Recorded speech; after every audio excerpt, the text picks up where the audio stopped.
Stop. If you think you can't weld a massive gap in square tubing like this, you're about to be proven wrong. Most welders see a gap this wide and give up, but today, I'm showing you a secret pro-level technique that makes the impossible look easy.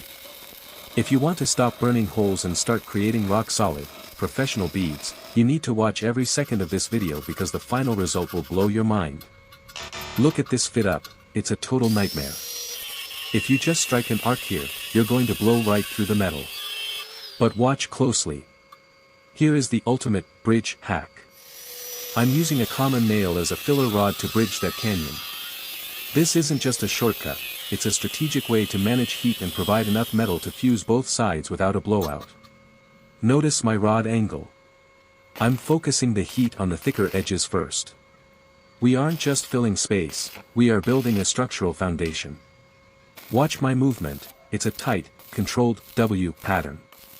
I'm jumping across the gap, letting the puddle freeze just enough to catch the next side. Speed and heat control are everything here. If you go too slow, it's game over.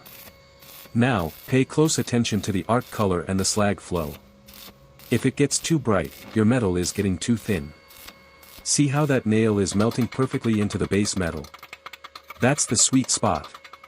Stick with me for just a few more seconds, because the cleaning and the final pass are what turn this from a fix into a masterpiece. Check out that penetration. We went from a massive, ugly hole to a solid, professional joint. No slag inclusions, no cold rolls, just pure strength. A quick grind, and no one will ever know there was a gap there to begin with.